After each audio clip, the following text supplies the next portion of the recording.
C'est pour ça que c'est pas la quantité de réunions qu'il faut, c'est une seule réunion, et ça suffit. C'est le moment de Dieu. On va lire un texte tout de suite, j'entre dans le message, et puis je bavard plus, je vous explique, on rentre dans le message. Pour ceux qui ont la parole de Dieu, on prend Hébreux 12 au verset 24. Je vais vous parler de Jésus. La Bible nous dit, Jésus qui est le médiateur de la nouvelle alliance. Ça veut dire s'il y a une nouvelle alliance, il y avait une ancienne alliance, il y a eu la nouvelle alliance. La croix, c'est la nouvelle alliance. Parce que dans l'Ancien Testament, il n'y avait pas de pardon sans effusion de sang. Il fallait emmener pour le pardon de nos péchés, nos manquements, nos faiblesses. On essaye de changer, on s'efforce. Il y en a qui prennent des cachets pour les nerfs. Tellement qu'ils sont nerveux, les poings partent tout seuls dans les pare-brises, dans les placards. Et des fois sur la femme ou les enfants. C'est terrible, comme on ne peut pas gérer. On pleure, l'être qu'on aime, mais on ne peut pas gérer parce que c'est plus fort que nous. Alors il faut prendre des médicaments, mais les médicaments ça ne suffit pas. Parce que d'un autre côté, les médicaments détruisent. Parce que l'ancienne alliance, il fallait pour pardonner nos péchés, il fallait un animal. Alors selon les moyens, vous connaissez par cœur, vous connaissez l'histoire. Alors ça se passait dans la tente d'assignation, si vous voulez, il y avait les souverains sacrificateurs et sacrificateurs, et puis ils préparaient, si vous voulez, le service. Et puis ils tuaient des animaux, et puis chacun emmenait son animal qui était pour le pardon de tes péchés. Ça fonctionnait comme ça. 2 tourterelles, un 10e des fats de farine, il fallait emmener un agneau, et pour les plus riches, il fallait emmener un taureau. On ne peut pas tricher, attention, il fallait emmener selon nos moyens, hein, parce que ça ne marchait pas sinon. Si on voulait emmener 2 tourterelles et qu'on avait les moyens pour un taureau, ça ne fonctionnait pas. C'était l'ancienne alliance. Et puis on ne comprend pas pourquoi la croix, pourquoi tout ça, on ne sait pas nous. Parce que quand on n'a pas la connaissance, on ne voit pas l'importance, la beauté de ce que Dieu a fait, la richesse de ce que Dieu a fait, de tout ce qu'il a entrepris pour nous. Il est descendu de son logement à lui. Le royaume des cieux, le royaume de Dieu, venu habiter sur la terre de misère dans nous là. Avec des mal de tête, des mal aux dents, des souffrances, des séparations, des deuils et des maladies. Lui, il est venu descendre, il n'avait rien de tout ça, lui. Il est venu dans un corps humain, dans un petit foyer, et puis il est venu habiter là par amour pour toi, parce que toi, tu le refuses, t'en veux pas. Mais ce que tu sais pas, c'est que tous les jours, chaque jour, Dieu pense à toi, à travers son Fils. Tu veux pas un monsieur dans la rue, une dame, qui te met un petit prospectus, quelqu'un qui te regarde, un sourire. Dieu entreprend des plans. Il t'a emmené ici et tu t'en doutais même pas, t'étais même pas conscient. C'est préparé depuis une semaine, le Seigneur. Il fait toute une organisation, tellement il t'aime, parce que Dieu t'aime d'une véritable amour. Dieu t'aime en vrai. C'est pas à l'eau de rose que je vous explique là, hein, c'est pas pour faire beau. Dieu vous aime en vrai. Dieu vous aime à travers son Fils Jésus. Et puis le texte il dit, Jésus qui est le médiateur. Alors le médiateur, vous avez bien compris, le médiateur entre la terre et les cieux. C'est-à-dire entre les deux. C'est lui qui est descendu. C'est lui qui est descendu et c'est lui qui est venu mourir sur la croix, le médiateur. Il est devenu la nouvelle alliance. Écoutez bien. Du sang de l'aspersion. Ah, du sang de l'aspersion. Et puis là, il y a quelque chose qui m'a troublé, que j'ai voulu regarder, qui parle mieux que celui d'Abel. Alors là, je me suis dit, du sang qui parle. Alors c'est particulier quand même, du sang qui parle. La Bible, quand elle dit quelque chose, écoute, elle dit pas des choses pour faire belle, la Bible. Quand la Bible, elle parle d'amour, quand elle parle de foi, quand elle parle de justice, c'est vrai. La Bible, elle parle au littéral. Là, il est parlé du sang qui parle. Alors, j'ai voulu aller voir, moi, le sang d'Abel. Alors, dans la parole de Dieu, vous connaissez tous l'histoire de 2 frères. 2 frères qui ont grandi ensemble. Moi, je les vois comme ça. Hein, ils sont pas beaucoup sur la terre à cette époque-là. Ils sont quand même, avec les parents, ils sont 4. Il n'y a pas beaucoup, il y a de la place. Hein. Il y a de quoi faire. Là, ça vaut pas le coup de se battre pour un terrain, une maison. Ou pour de l'argent. Ben oui, parce que, malheureusement, j'ai déjà vu des familles détruites, moi, à cause des terrains, des maisons. À cause des héritages. Mais là, ils sont 4. Et puis la Bible nous dit, quand on prend Genèse, et là le texte m'emmène dans un autre texte, Genèse 4 au verset 8, cependant Caïn adressa la parole à son frère Abel. Mais comme il était dans les champs, Caïn se jeta sur son frère. Il était rempli de jalousie, c'est incroyable. Alors quand on lit l'histoire, parce que le contexte de l'histoire c'est ça en gros, c'est que chacun apportait quelque chose à l'Éternel, mais l'autre il l'apportait de tout son cœur. Mais l'autre il l'apportait pas de tout son cœur. Parce que, je veux pas rentrer dans un autre message non plus, mais les fruits qu'il avait emmenés en fin de compte c'était des fruits gâtés. C'était les fruits les plus maigres. Il avait gardé les plus beaux pour lui. Et il voulait emmener tous les résidus à Dieu. Il pensait que c'était pareil. C'est pareil, de toute façon. C'est pareil. Mais non, c'est pas pareil. Dieu connaît tout, je vous l'ai dit tout à l'heure. Les petits détails, il les connaît de rien. Je vous le dis, un soupir. Le Seigneur, il sait ton soupir. Une larme qui coule, il peut lire ce qu'il y a dans ta larme. Si c'est une larme de joie, de souffrance, de peur, de poids, de solitude ou de dépression. Le Seigneur est capable de lire. Ben oui, vous comprenez ça, hein? Et puis là, il va se passer quelque chose. 2 frères, ils ont grandi ensemble. Ah oui, Et puis la maladie du péché va faire en sorte que l'autre va tuer son petit frère. Ils ont dormi dans le même lit. Pardonnez-moi, ils avaient le même biberon. Les parents leur donnaient le même manger. Ils étaient à table. Elle devait être pas belle, la famille, là. Leurs grands-parents, vous comprenez bien, c'était Dieu. C'était quelque chose d'extraordinaire. Et puis le frère, qu'est-ce qu'il va il va prendre une pierre ou il va prendre un objet, il va tuer son propre frère. Le sang va couler. Et puis lui, il vit sa vie comme s'il n'y a rien. Il vit sa vie. Ouais, mais tous les hommes rendront compte de tout ce qu'ils ont fait dans leur vie. Parce que devant Dieu, il n'y a rien qui passe, hein. Regardez, il y a quelque chose là.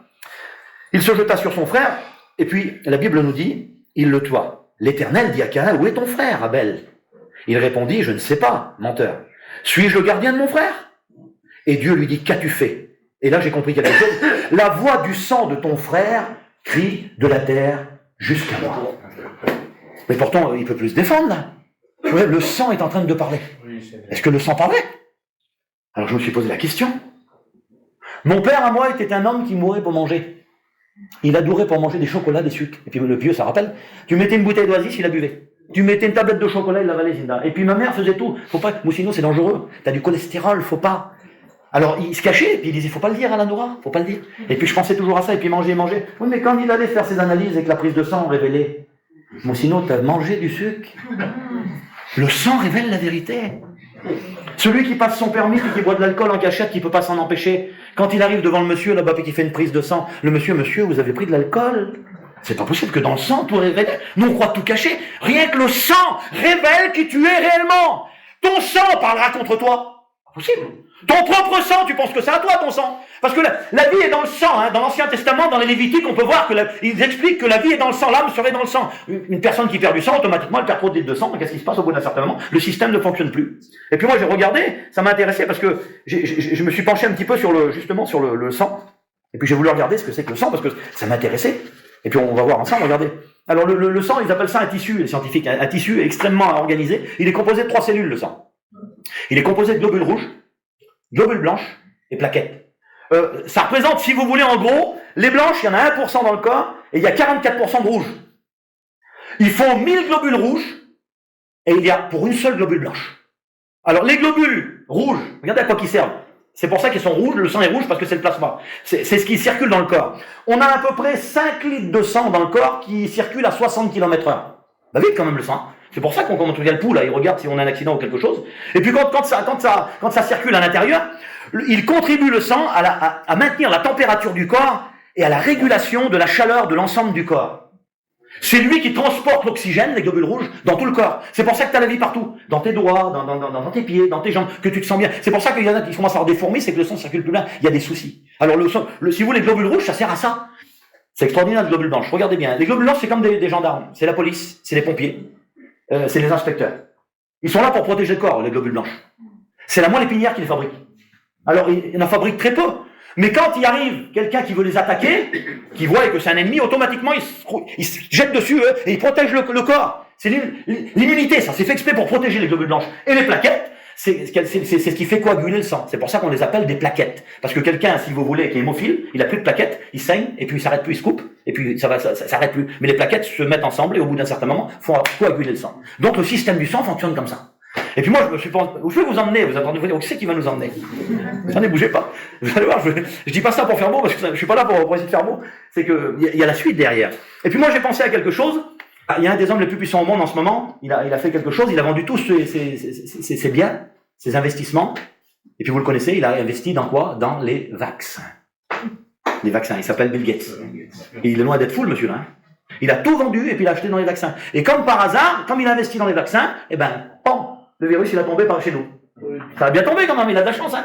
Il n'est pas chanceux, lui. Il est déjà milliardaire, mais il vend tout. Et ce qu'il rachète, juste derrière, ça se produit. Des vaccins, investir dans des vaccins, personne n'aurait jamais pensé. Bill Gates y a pensé. Alors j'ai voulu remonter plus loin, moi, et j'ai voulu voir le père du vaccin.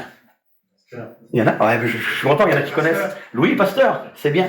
Alors c'est lui, si vous voulez, qui a pris l'idée d'un autre, Louis Pasteur. Le véritable, c'est pas lui encore. Parce que dans le monde, c'est ça, on se vole des idées, et on fait du bénéfice avec.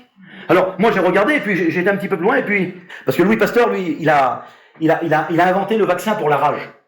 C'était pour la rage. Et puis, ils essayaient pas sur des êtres humains, ils avaient peur, ils essayaient sur des animaux. Et puis, au bout d'un certain moment, ils ont emmené un petit de 8 ans, et puis il avait essayé, ça s'est passé en 1885. Mais quand on remonte beaucoup plus loin, il y en avait un qui était encore plus vieux que lui. Le 14 mai 1796, il s'appelle Edward Jenner, c'est un scientifique médecin anglais.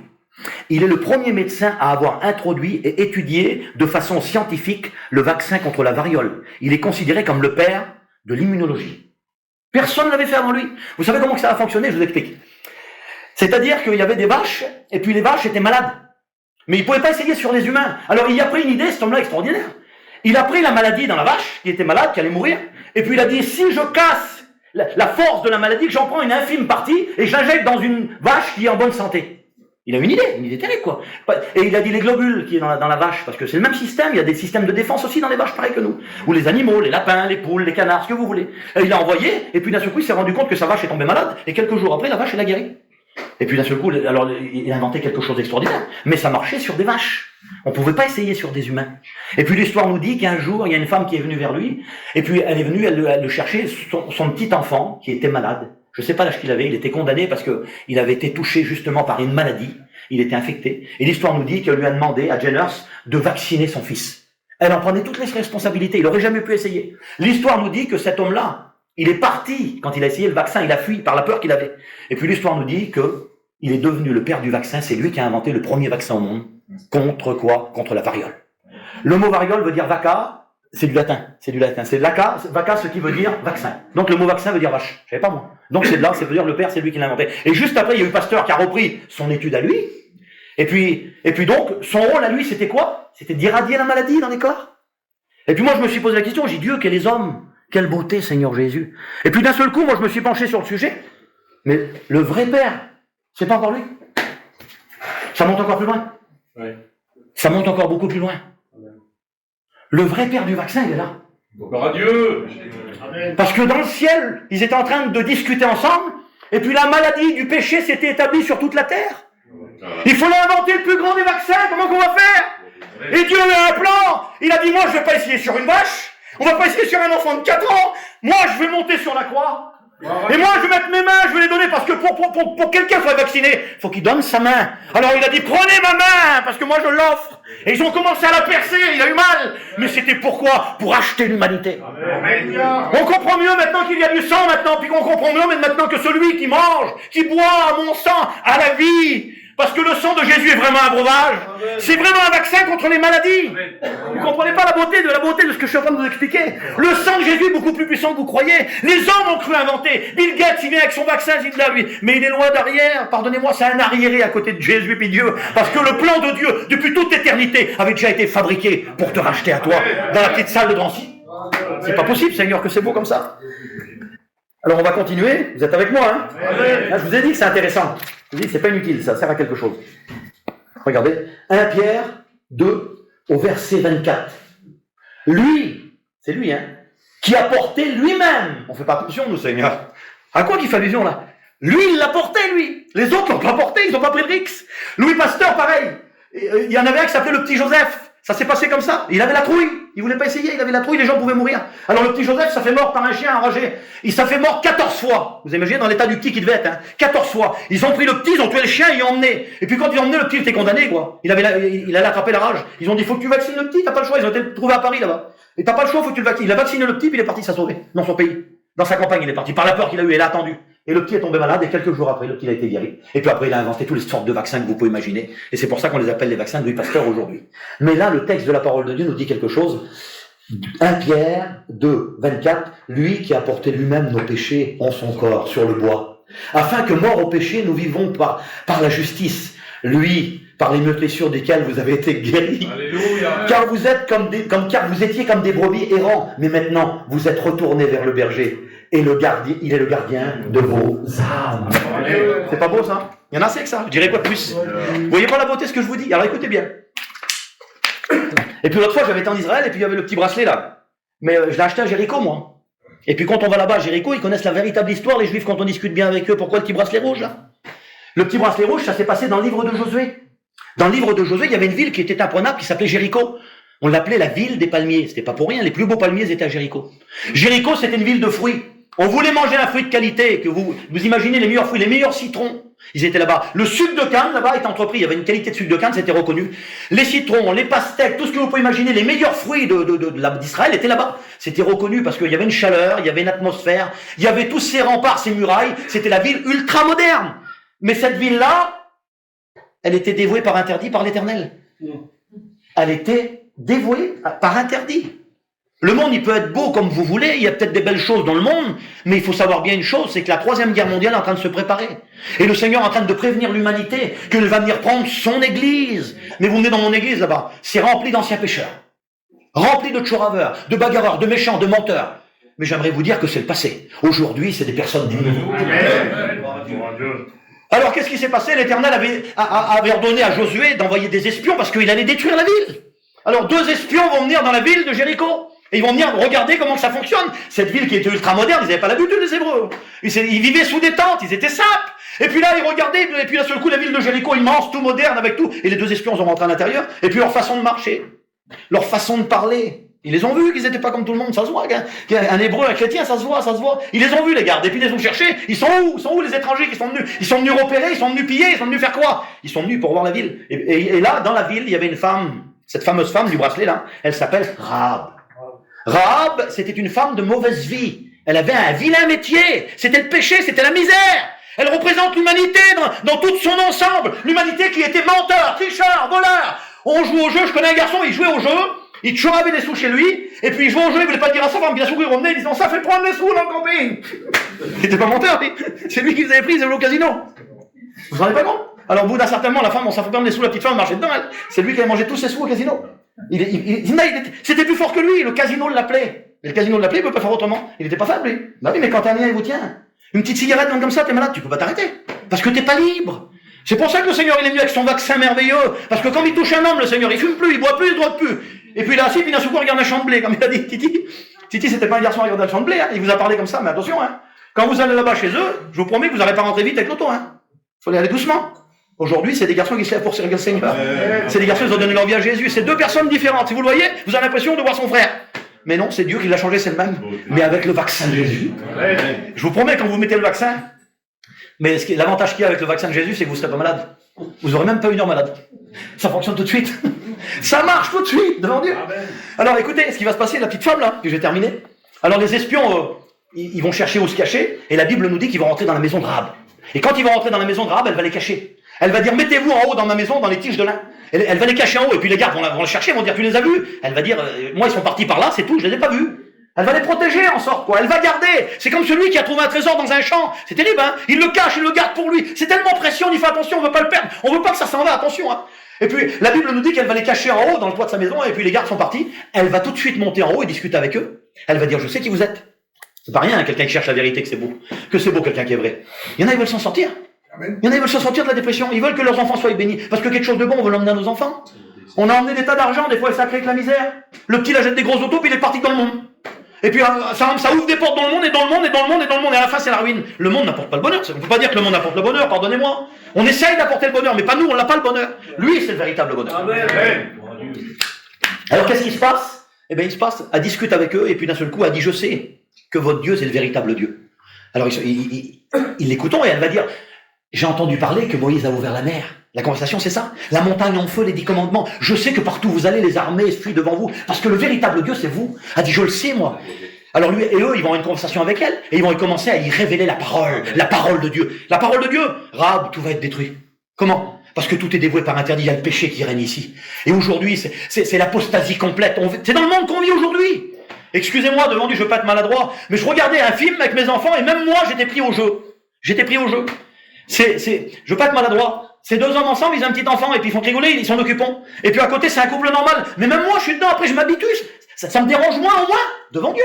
C'est particulier quand même ce que je vous dis. On voit des émissions, il y a vraiment quelque chose qui s'établit de vilain. On s'habitue, ça devient normal. Ça devient courant. Nos enfants, dans quelques années, si ça continue, ils seront habitués à l'école. Parce que chacun a le droit de mettre une idée tordue dans l'enfant, et il faut laisser la liberté aux petits, hein. Faut laisser. C'est ça aujourd'hui. Et puis qu'est-ce qui va se passer? Au bout d'un moment, elle va discuter avec eux, et elle va leur dire, écoutez, moi je vous ai caché. Moi, je vous ai accepté chez moi. Je vous demande quelque chose. Quand vous allez venir détruire la ville, elle avait la foi, hein, quelle foi qu'elle avait. Quand vous allez venir détruire la ville, vous allez au moins, s'il vous plaît, moi et ma famille, vous allez m'épargner. Alors, ils vont lui dire quelque chose. Écoute bien, il va dire, ce que tu vas faire. Tu vas attacher à ta fenêtre un cordon croix moisi. Représentation de la nouvelle alliance du sang de Jésus. Tu vas l'attacher à ta fenêtre. Quand on va venir, l'armée entière sera au courant. On va détruire tout, sauf ta maison. Vous savez comment ça se passe? Les armes de Dieu ne sont pas les armes des hommes. J'avais marqué ici, là, la plus grande puissance au monde qui existe aujourd'hui, j'ai marqué, c'est le nucléaire. Le nucléaire, il n'y a pas plus puissant que le nucléaire. Hein. Les États-Unis, la Russie, la Grande-Bretagne, la France, l'Inde, le Pakistan, la Corée du Nord, tout ça là. Je crois que pour détruire la planète, 150 bombes nucléaires, si je ne me trompe pas. Vous savez combien qu'ils ont d'ogives atomiques? Ils en ont 15 000. Ils peuvent détruire 15 fois la Terre. Ils ont fait le calcul, 15 fois la Terre. Vous comprenez pas que les hommes, tout ce qu'ils ont construit, les hommes les plus intelligents, ça détruit toujours. Par contre, quand un arbre est pourri, ils savent pas comment il va faire pour repousser. Là, on est obligé de venir avec quoi? Avec de l'eau. Il faut l'arroser avec de l'eau. Et qui c'est qui a créé l'eau? C'est encore lui. Parce que lui, ce qu'il crée, c'est la vie. Ce que toi, tu vas vouloir faire par toi-même, excuse-moi, ça mènera toujours à la ruine. T'as essayé, mais ça tient pas. Tu veux emmener des lingots d'or, tu veux emmener de l'argent, c'est pas le bonheur. Parce que ce qu'il faut, c'est qu'un cœur soit rempli et comblé. Amen. Il y a des gens, ils vivent autour d'une table, ils mangent un petit plat de pâtes avec leurs enfants, ils ont le bonheur. Le sourire est là, les enfants sont heureux. Et puis l'autre, il vit, si vous voulez, dans un palace et le foyer est brisé. Et tout le monde est de son côté. Parce que pourquoi? Parce que le véritable vaccin, excuse-moi, c'est pas du monde que tu as besoin. Tu as besoin du sang de Jésus. Tu as besoin de l'agneau. Tu n'as rien besoin d'autre que l'agneau. Alors vous savez ce qui va se passer? Parce que Dieu, c'est sa façon à lui. Il faut pas essayer de comprendre Dieu. Écoutez-moi bien. Il faut pas essayer de le comprendre, parce que vous pourrez pas le comprendre, il est trop grand, trop puissant. Par contre, tu peux lui parler, il peut te répondre. Par contre, tu peux vivre une expérience avec lui. Mais essaye pas de comprendre comment Dieu fonctionne, d'où il vient. Ça, c'est pas pour nous. Même les scientifiques s'y perdent, tu peux pas. Alors, il y a quelque chose qui va se passer d'extraordinaire, écoutez bien. C'est que Dieu a sa façon pour détruire la ville. Alors là, vous avez pris les hommes d'aujourd'hui, là, les hommes d'aujourd'hui, on aurait pris le russe, là, Vladimir Poutine, là, vous auriez pris, si vous voulez, tous les présidents et tout le monde, des Indes et partout, là, et puis de la Corée du Nord, ils arrivent avec les missiles, le nouveau sous-marin qui vient d'inventer, là, le russe, là, qui fait voir encore, vous avez dû voir, le Poséidon, là, encore plus puissant que la bombe, là, Satan 2, là, beaucoup plus fort, alors il fait voir ses armes. Le Seigneur, il dit, vous allez y aller avec des trompettes et des chanteurs. Je jure devant Dieu, moi c'est particulier. Des trompettes et des chanteurs. Mais Seigneur, je comprends rien, moi. C'est pas possible. Mon père venait dans la salle, avec une petite congoule parapluie dessus l'auto, il se mettait devant l'église. Ça vaut, je peux pas dire en mec à l'église. Il se mettait devant et puis il était en train de prier, lui. Seigneur, donne-moi l'église. Seigneur, donne-moi l'église. Je vais faire une église, je vais prêcher. Seigneur, donne-moi une église. C'était un malade.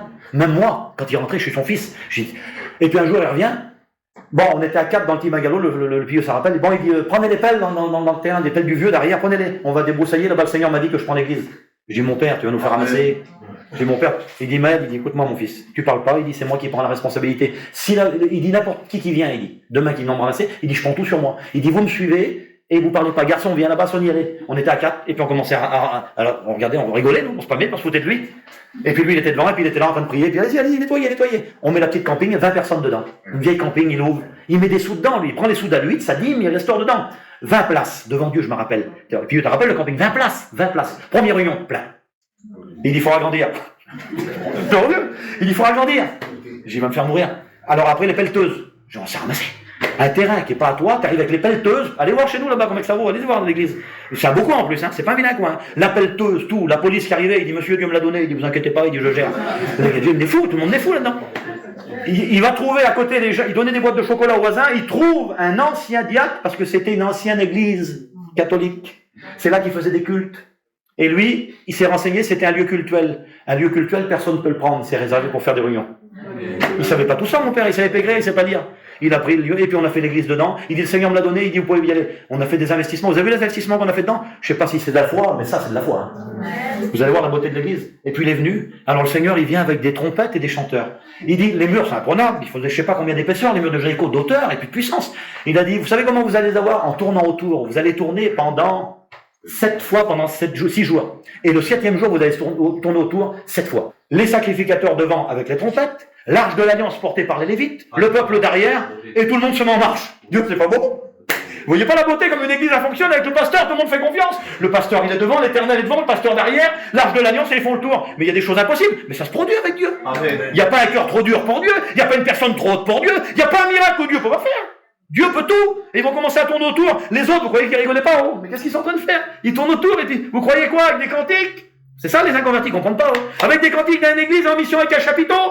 Et puis vous croyez vos musiciens, puis vos chanteurs? Ah oui, vous allez voir. Et puis au bout du 6e jour, ils vont faire le 7e tour. Et la Bible nous dit que les murs vont s'écrouler d'une puissance. La seule maison qui va rester, c'est laquelle? Rahab. Rahab, elle a été sauvée, elle, ses frères, ses sœurs et ses parents. Amen. Gloire à Dieu. Amen. Vous y croyez? Amen.